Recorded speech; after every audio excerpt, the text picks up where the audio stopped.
Good morning बच्चों। देखो, theorem का जो पोर्शन है, जो ज्योमेट्री का पोर्शन है, बहुत टफ लगता है बच्चों को और वो हमेशा इसमें कंफ्यूज रहते हैं। उनको बहुत टफ लगता है और वो उसमें बहुत परेशान रहते हैं। इसका कारण ये है कि उनका बेसिक कॉन्सेप्ट क्लियर नहीं होता है। तो सबसे पहले आपका बेसिक कॉन्सेप्ट क्लियर होना चाहिए। कुछ चीज़ें मैं आप लोगों को यहाँ बताऊँगा जो इस थ्योरम में काम आएगा। हम अब पढ़ रहे हैं, अभी हम पढ़ने जा रहे हैं बेसिक प्रोपोर्शनैलिटी थ्योरम, मतलब थेल्स थ्योरम। थेल्स थ्योरम को भी हम बेसिक प्रोपोर्शनैलिटी थ्योरम बोलते हैं। इस थ्योरम के लिए हमको किस चीज़ की ज़रूरत पड़ेगी मैं बता दूँ। देखो, ये हमारे पास ये ट्रायंगल्स हैं, देयर आर सम ट्रायंगल्स। ये ट्रायंगल है, एक ये ट्रायंगल है और ये ट्रायंगल है। ये तीन ट्रायंगल है, ये अलग अलग टाइप के ट्रायंगल्स हैं, ध्यान से समझना है। ये एक्यूट ट्रायंगल, ये राइट ट्रायंगल और ये ऑब्ट्यूज ट्रायंगल। एक्यूट ट्रायंगल में जब हम वर्टेक्स से परपेंडिकुलर ड्रॉ करते हैं, वर्टेक्स से परपेंडिकुलर ड्रॉ करते हैं, तो ये इसका वर्टेक्स है, इसका परपेंडिकुलर कहाँ आएगा? इसके बेस पर। कहाँ पे आ गया? इसके बेस पर, ये परपेंडिकुलर हो गया। आगे जाएंगे राइट ट्रायंगल में तो क्या होगा? ये परपेंडिकुलर ऑलरेडी पहले से ही है, तो इसका एंड पॉइंट पे आ जाएगा। और थर्ड में जो ऑब्ट्यूज ट्रायंगल है, मोर देन 90 डिग्री से, इसमें जब हम परपेंडिकुलर ड्रॉ करते हैं तो ये कहाँ जाता है? इसके बेस के बाहर आता है, बेस के बाहर आता है। तो ये सब चीज़ों की हमको यहाँ पे ज़रूरत पड़ेगी। कहाँ पे? कौन से थ्योरम में? बेसिक प्रोपोर्शनैलिटी थ्योरम, ठीक है, बीपीटी या थेल्स थ्योरम में। सबसे पहले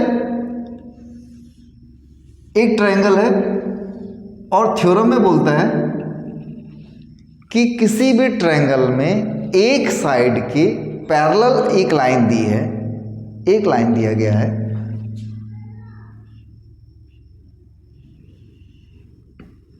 जो दोनों साइड को अलग अलग पॉइंट पे इंटरसेक्ट करता है। तो इनका जो रेशियो होगा वो इक्वल होगा। इसका मतलब क्या होगा? इसको मैं आपको ABC और ये लाइन है D और E। तो हम सबसे पहले लिखेंगे given in triangle ABC, in triangle ABC, ध्यान से समझो, in triangle ABC DE is parallel to BC, DE is parallel to, ये गिवन है। ये बेस है, बेस के पैरेलल एक लाइन D है which intersect AB at E and AC at E, which intersect AB at D and AC at E। कुछ नहीं, बस इतना दिया है। किसी भी ट्रायंगल में बेस के पैरेलल एक लाइन, ये बेस है BC, बेस के पैरेलल एक लाइन है DE। मैं इसको जिस मेथड से बता रहा हूँ, अगर इस मेथड को आप समझ जाओगे तो आपको फिर कभी भी कोई भी थ्योरम आपको डिफ़िकल्ट नहीं लगेगा, बिल्कुल इजी हो जाएगा। और इसके अकॉर्डिंग, इसके से जितने भी इसके टाइप के जो क्वेश्चंस हैं वो आपको बहुत इजी बनेंगे। तो ये थ्योरम में समझ में आपको इन ट्रायंगल ABC, देखो एक ट्रायंगल दिया हुआ है, गिवन में क्या है? Triangle ABC, in triangle ABC DE is parallel to BC which intersect AB at D and AC at E। तो टू प्रूव हमको प्रूव करना है। क्या प्रूव करना हमको? AD upon DB equals to AE upon EC। ध्यान से देखो, AE अपॉन EC, ध्यान से देखो। अगर ये लाइन DE इसके पैरेलल है, किसके? BC के पैरेलल है, तो क्या होगा? AD upon DB equals to AE upon EC। ये हमको प्रूव करना है। इसका जो कंस्ट्रक्शन है वो थोड़ा सा इंपॉर्टेंट है, थोड़ा सा बड़ा दिखता है, इसलिए लोग इसमें थोड़ा घबरा जाते हैं। घबराना नहीं है। देखो, मैं आपको बता रहा हूँ कंस्ट्रक्शन में क्या करना है। Construction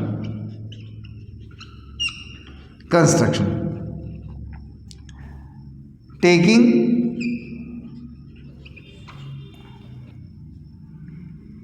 E as vertex and draw a perpendicular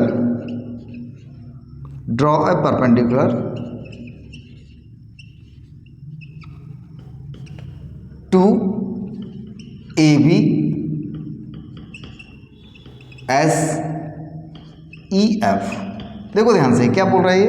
taking E as a vertex, इसको वर्टेक्स ले लें, जैसे अपन यहाँ पे लिए हैं वर्टेक्स, ये वाला ये वर्टेक्स है, यहाँ से परपेंडिकुलर ड्रॉ करेंगे, ये हम एक परपेंडिकुलर ड्रॉ कर दिए, is called E F. Again taking D as a vertex and draw a perpendicular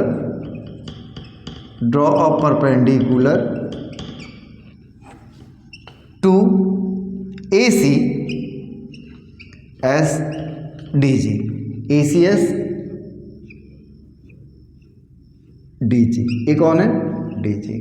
दो परपेंडिकुलर आपको दिख रहा है, एक इस तरफ, मतलब कौन से, AB पे एक परपेंडिकुलर कौन सा आ रहा है? EF, और AC पे परपेंडिकुलर कौन सा जा रहा है? DG। Again join BE and CD, BE and join BE and CD। और एक चीज़ आप हमेशा ध्यान में रखना, जो कंस्ट्रक्शन है वो किस में होगा? डॉटेड होगा। वो कंस्ट्रक्शन किस में होगा? वो डॉटेड में होगा। ये क्लियर हो गया आपको? समझ में आया आपको? ठीक। देखो इसके बाद